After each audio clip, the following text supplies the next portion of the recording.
বর্তমানে সোশ্যাল মিডিয়ায় একটি খবর ঘুরছে, তা বাংলাদেশ ভারত দখল করবে। কিছু বাংলাদেশি তারা বিহার, উড়িষ্যা, পশ্চিমবঙ্গ, আসাম দখলের পরিকল্পনা করছে, তো কিছু বাংলাদেশি উত্তর পূর্ব ভারতের 7টি রাজ্যকে দখলের হুমকি দিচ্ছে। কিন্তু তাদেরকে একটি বিষয় মনে রাখা উচিত যে তারা নেপাল অথবা মালদ্বীপের মতো ছোট কোনো দেশকে হুমকি দিচ্ছে না। তারা ভারতের মতো একটি বৃহৎ সামরিক, অর্থনৈতিক তথা ভূখণ্ডগত বিশাল একটি দেশের বিরুদ্ধে নানান পরিকল্পনা করছে। বাংলাদেশ ভারত আক্রমণের পরিকল্পনা করলে ভারত সরাসরি বাংলাদেশের ওপর কোনো সামরিক হস্তক্ষেপ না করেও বাংলাদেশকে নানানভাবে আঘাত দিতে পারে। যেমন ভারত থেকে প্রবাহিত হয়ে বাংলাদেশে প্রবেশ করা নদীগুলির গতিপথ পরিবর্তন করে বাংলাদেশকে আর্থিক তথা জনজীবনে নানান প্রভাব ফেলতে পারে।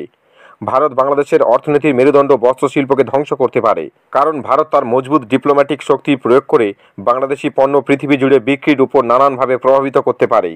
এছাড়াও ভারত বাংলাদেশি জলসীমায় অথবা জলসীমার কাছে সামরিক প্রশিক্ষণ অথবা মিসাইল টেস্টের নামে বাংলাদেশি জাহাজ চলাচল অনেক ক্ষেত্রে বাধা দিতে পারে, যার মাধ্যমে দেশটির আমদানি রপ্তানি বাধাপ্রাপ্ত হবে। এছাড়াও বর্তমানে ভারতের প্রতিবেশী মায়ানমারে চলা গৃহযুদ্ধকে কাজে লাগিয়ে ভারত বাংলাদেশের সরাসরি সামরিক হস্তক্ষেপ করতে পারে। ভারত মায়ানমার তথা ভারতের উত্তর পূর্বের রাজ্যগুলিতে মাদক বিরোধী অভিযান তথা মায়ানমারের ভূখণ্ডে উগ্রবাদ দমনের অজুহাতে দেশটির সেনা তথা আরাকান আর্মি সহ অন্যান্য সংগঠনগুলিকে অস্ত্র তথা অর্থ সাহায্য দিয়ে সংগঠনগুলিকে যথেষ্ট মজবুত করতে পারে এবং মায়ানমারের ভূখণ্ড থেকে ভারত সরাসরি বাংলাদেশে আক্রমণ করতে পারে। এমনই সিচুয়েশনে বাংলাদেশ যদি মায়ানমারে পাল্টা আক্রমণ চালায়, তাহলে মায়ানমারে চলা গৃহযুদ্ধে বাংলাদেশ জড়িয়ে যাবে এবং ভারত কন্টিনিউ সামরিক সাহায্য দিয়ে মায়ানমারের ওই সমস্ত সংগঠনগুলির মাধ্যমে বাংলাদেশকে আক্রমণ করতে থাকবে, যার ফলে বাংলাদেশ ধীরে ধীরে অর্থনৈতিক, সামরিক তথা অন্যান্য দিক দিয়ে দুর্বল হয়ে যাবে, যার ফলে বাংলাদেশ ভারত আক্রমণের স্বপ্নই থেকে যাবে। আরাকান আর্মি সহ মায়ানমারের অন্যান্য সংগঠনগুলির আক্রমণের সময় বাংলাদেশ ভারতের কোনো ভূখণ্ডে আক্রমণ চালালে ভারত জাতিসংঘ সহ পৃথিবীর অন্যান্য সংস্থাগুলিতে জানাবে যে বাংলাদেশ ভারত আক্রমণ করেছে। তারপর ভারত বাংলাদেশের ভূখণ্ডে সামরিক হস্তক্ষেপ চালাতে পারে। বর্তমানে বহু বাংলাদেশি মনে করে যে বাংলাদেশ যদি কখনো ভারত আক্রমণ চালায়, তাহলে চীন বাংলাদেশিদের সাহায্য করবে। কিন্তু তাদেরকে একটি বিষয় মনে রাখা উচিত যে আন্তর্জাতিক রাজনীতিতে কেউ কারোর পার্মানেন্ট বন্ধু অথবা শত্রু হয় না, এবং চীন বর্তমানে আমেরিকা থেকে আসা আক্রমণ জবাব দিতে প্রস্তুতি নিচ্ছে।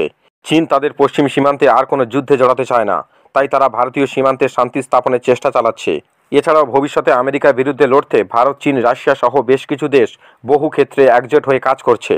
তাই বাংলাদেশিদের এটা ভাবা উচিত নয় যে বাংলাদেশে হওয়া যে কোনো বিবাদে বা সংকটে চীন তাদের সাহায্য করবে।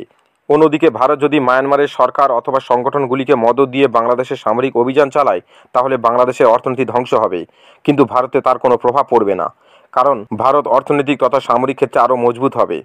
কারণ ভারত আয়তনে বিশাল হওয়ায় তার পূর্ব দিকের সীমান্তে একটু আধটু গণ্ডগোল হলে তার অন্যান্য অংশে, বিশেষ করে পশ্চিম, উত্তর তথা দক্ষিণ ভারতে তেমন কোনো প্রভাব পড়বে না।